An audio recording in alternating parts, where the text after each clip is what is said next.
All right, buckle up, everyone, for a deep dive into something pretty intense. We're talking jungle survival, the U.S. Marine Corps way. I'm ready. Are you? Always fascinated by these kinds of tests, yeah. You know those outdoor boys on YouTube? Sure. One of them, Luke, he went through this whole jungle survival school thing.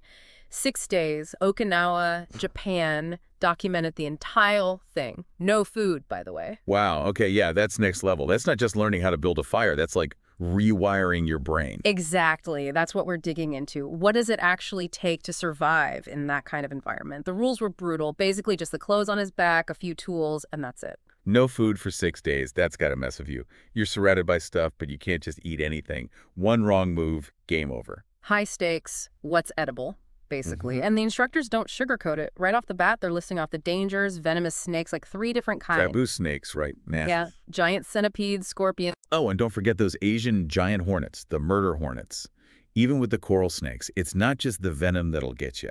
The bacteria in their mouths can be deadly too. So yeah, knowing what not to touch is as important as what you can use. Right, definitely. Having that expert guidance is crucial. Helps you tell the difference between a smart risk and just being reckless. Then, boom, they're in the jungle, set up camp, and of course the rain starts pouring. Classic jungle. Always got to keep you on your toes. The Marines, though, they're just chilling. Luke, not so much. You can tell he's not loving it. I bet that sudden discomfort can really throw you off. But the Marines, they're unfazed. How do they do that? Years of training, mental toughness, I guess they're just used to it. Yeah, gotta learn to deal with the unexpected. Then the hunger kicks in, no surprise there. At one point, Luke tries eating a cicada. How'd that go? Not so great. Apparently they taste like ash. Yuck, yeah. Some insects are okay, but you gotta know which ones. They do find water, use a filter to purify it. You can see the lack of calories wearing them down, though, affects their mood, their energy. Yeah, survival's not just about the physical stuff, it's mental too. Sure. You gotta stay positive, manage the stress, or it'll eat you alive. Day 3, they spot a habu snake, the one we talked about. Everyone's pumped. Finally, some protein. Huge morale boost, right? Yeah. Shelter, water, then food. That's the order of importance. And a successful hunt that gives you hope, keeps you going. And they show them cooking it, eating it. Apparently it wasn't bad. Better than they expected. Hunger is the best sauce, they say. But then things get interesting. The war game part of the training starts. They're given this mock invasion scenario, have to interact with villagers. But the villagers are actually instructors in disguise. So it's not just about surviving the environment. There's a social element, too. Right, got to be stealthy, observant, build rapport with these villagers. But you don't know who to trust. Yeah, it's a whole new layer of complexity. They're exhausted, hungry, and now they got to play spy games. Day 4, they encounter the villagers. Very careful interaction. They offer firewood as a gesture of goodwill. Smart, showing you come in peace. Yeah. Even little things like that can help build trust. And it works. The villagers gives them rice. First real meal in days. Oh man, that must have felt amazing. The relief is clear, but it also leads to bartering. The villagers need furniture built. Offer a chicken in exchange. Resourcefulness, cooperation.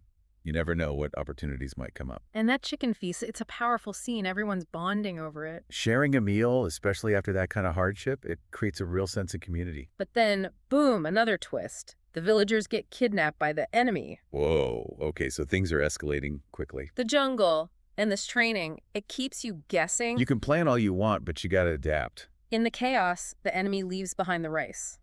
The Marines cook it in the chicken grease, making the most of what they've got. Gotta be resourceful, a little bit lucky, I guess. This is unpredictability. That seems like a key part of the whole thing. Forcing them to stay sharp, think on their feet, that's what survival's all about. So now what? They're in a tight spot, gotta figure out their next move. Yeah, what happens next? Yeah.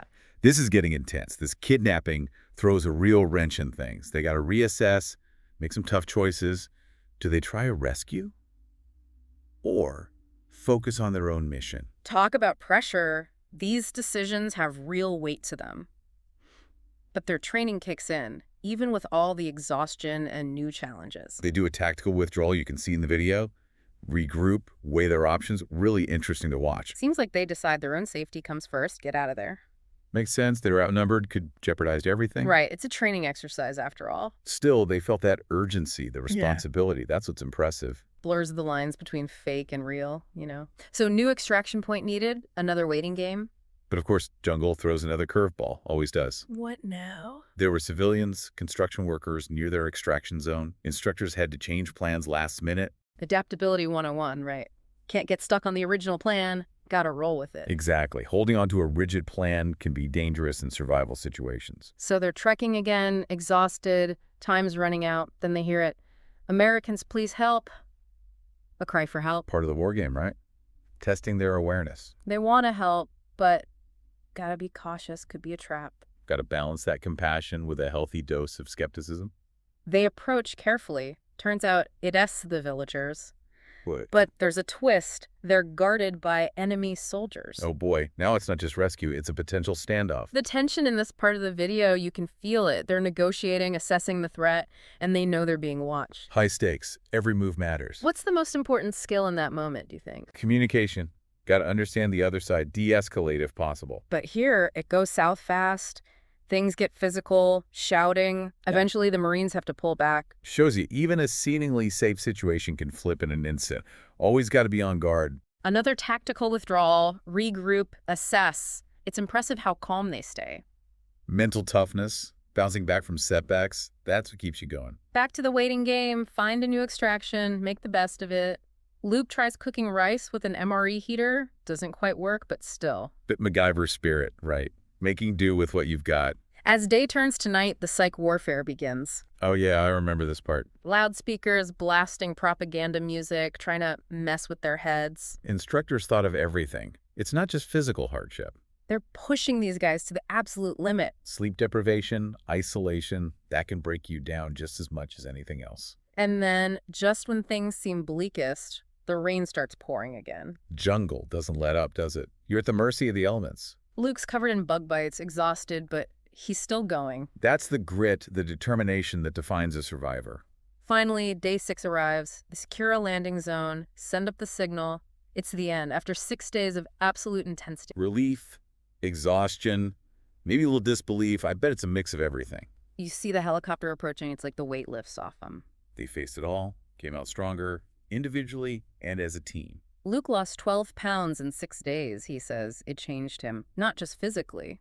That's the power of this kind of training, pushing past your limits. You realize you're capable of more than you thought. Doesn't have to be a jungle. Could be any challenge, any jungle in your life. That part with the villagers, it's stuck with me. Social intelligence, building trust, that can be crucial for survival. Yeah, like in a globalized world, we're always interacting with different people. Communication, cooperation, those are essential skills. And the chicken feast, it's more than just food. It's about connection. Absolutely. Shared purpose, human connection. That's what helps us through tough times. Luke's calorie deprivation, it makes you think about things like intermittent fasting. There's something to be learned from those periods of deprivation. Not about glorifying hunger, but about pushing your limits, gaining perspective. A bowl of rice cooked in chicken grease becomes the best meal ever. Right. It shifts your priorities, makes you appreciate the simple things. So as we wrap up this part of our deep dive, what are your final thoughts on this whole experience? Where do I even begin? It's like you see these guys go through something so extreme, and it makes you think, what am I made of? Totally. We're not all going to be jungle commandos, but the stuff they learn, preparation, adaptability, that mental toughness, we need that too in everyday life. Right, your own jungles, whatever those are. Exactly. A tough job, a big project, even just dealing with the world today. Staying calm under pressure, making good decisions, that's how you thrive. Those villagers, that really stood out to me. You got to be able to connect, build trust, even if you don't speak the same language. Yeah, important in the jungle and in the real world too. And that chicken feast, more than just filling their bellies, it's about that human need for connection. Sharing something after hardship, it bonds you together. Makes you wonder about the whole calorie restriction thing too. Like, we have intermittent fasting, people are more aware of what they eat.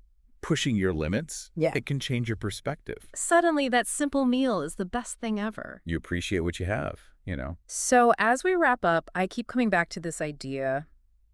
The jungle, it's a place, but it's also a metaphor, you know?